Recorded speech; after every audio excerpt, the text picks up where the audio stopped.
Alright, this is just a test to see how this works locally. I wanted to show people,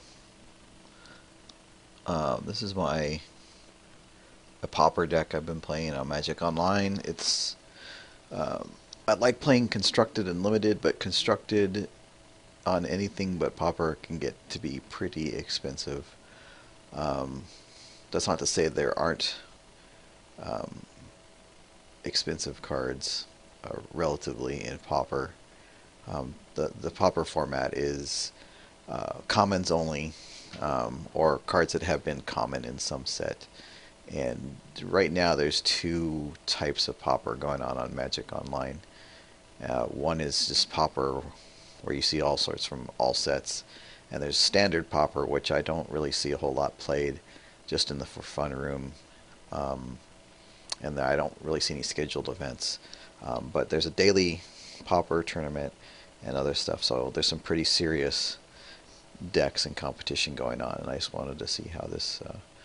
I've been playing it a lot. I just wanted to show this deck, and then I'm going to go through a couple or at least a match or so to see where my mistakes were and what I did. My play was wrong.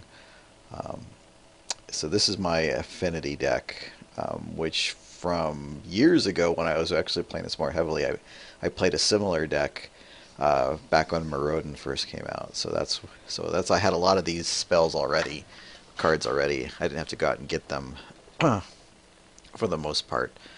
Um, I mean the core of the deck are these artifact creatures that have affinity for artifacts, which um, lowers your cost rate for every artifact on the battlefield. Um, so Mirror Enforcer. So basically, after turn 3 or so, Frogmite, which is a 4 mana. Sorry, I keep doing this. 4 mana spell pretty much turns free because you're going to have a bunch of artifacts out on the field. Um, so the Frogmites and the Mirror Enforcers are the kind of the cores of the deck. Um, Disciple of the Vault um, is a kind of a combo piece, I guess. It'll knock uh, life off of your opponent every time an artifact hits a graveyard. It doesn't matter who controls that artifact. And if you have multiple of these, that can get kind of nasty. But in practice, I almost never see um, more than one or two of these out on the field. The other cornerstone of this is kind of like your alternate win condition is ATOG. So I sacrifice an artifact. ATOG gets 2+2/+2 till the end of turn, which obviously works very well with the Disciple if they're both out. And so you can usually pump this guy up. But usually you're not doing it to pump it up to attack with it, because usually someone just blocks. He's not going to have trample. But you pump him up because you have Fling, uh, which is an instant which deals damage equal to the power of a sacrificed creature. So if you pump up ATOG and throw him at your opponent, you can kill him. Problem is you really need to know what you're doing when you do this because you basically destroy your board. Some other cards in here are Thoughtcast, just pure card drawing. Galvanic Blast, which is a straight damage spell, hits creatures and players for 4 for the most time. It's 2 is basically, but 4 if you have 3 or more artifacts, which you will almost always have. So it's almost for sure 4 damage for 1 red mana. And my other creatures I have in here, these are some Metalcraft creatures. What set is this from? Scars of Maraudon. Basically, if you control 3 artifacts, you get bonuses for these creatures, which is very handy.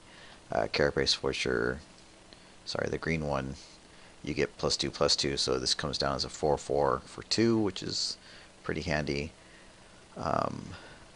I put these Sun Chasers in. Some people put some other creatures in, but the Sun Chasers get flying and +2/+2 with this, which is very handy because of the evasion. But they almost never become a really big part of the deck. They're just kind of there. I'm kind of open to chasing these out. There's another card out there that's a flyer that you pay for. You can pay for with white mana uh, or life, and it's a first striker, but it's got one toughness, so it's kind of fragile, and I never really felt good casting those, so I've kind of put them out for the Sun Chasers right now, but I can be convinced otherwise. Then you have these little mana artifacts to kind of fix your mana. Chromatic Star, which you can get card draw when you use it and sacrifice it. This Prophetic Prism gives you card draw when it comes on the field. And Springleaf Drum is usually just there for, I mean, it can fix your mana, but you have to tap a creature. And really the only thing you really want to be tapping is either something that just came into play or the Disciple, who you're probably not going to attack with anyway. Or Atog, depending. And the But the Springleaf Drum is one. It's just, it's a one cost artifact. So on turn one, it's very nice. After that, it just kind of sits there, and yeah, you're just, it's just an enabler. And then the mana base is basically four ofs, except for the white, which I don't know if that makes any sense for the mana for the artifact lands. Um, I always seem to have mana problems sometimes on my opening hand because there's only 19 lands in this deck. It doesn't really need more, but you can really kind of get yourself mana screwed. I mean, a solution would be to add some Darksteel Citadels, which are indestructible artifact lands, but they give no color. Um, I mean, there's still issues, but most people who run Affinity I've seen go with 19 lands. And I'm really tempted to go 20, but there are times when you'd rather have a spell, and you really don't need that much land unless you're sacrificing it like a fool, like I am. And in my sideboard, these are all, I don't know, kind of situational and a little bit, I'm not 100% sold on all of them. The Rest for the Weary is for burn decks. There's a mono red burn deck in the meta, which is pretty popular, and you just lose game one to it. And I think you need life gain to beat it at all. So that's what this is for. Rest for the Weary gives you 4 life, or 8 if you laid a land that turn. So it gives you a little bit of breathing room for the race. I'm not convinced about this, but you need something against red. Vapor Snag was specifically put in for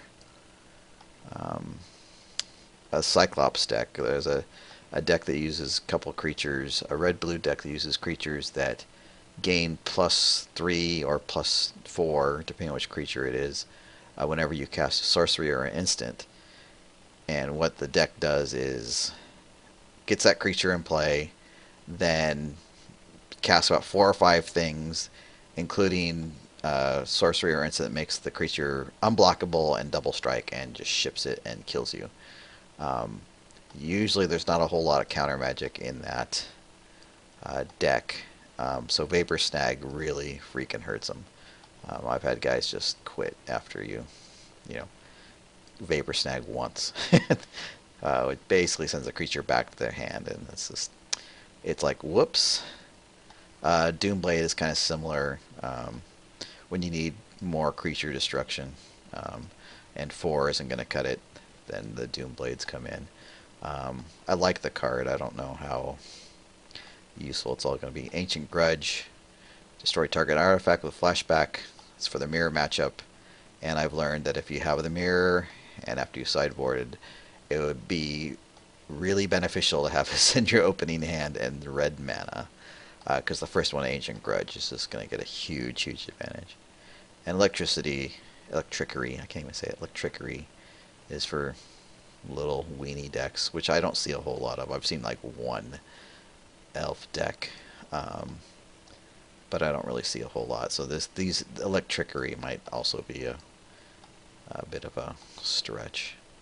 So that's the deck. Basically what you want to do is put out your creatures and beat down, and if they stabilize the board, you want to play ATOG and fling it at them.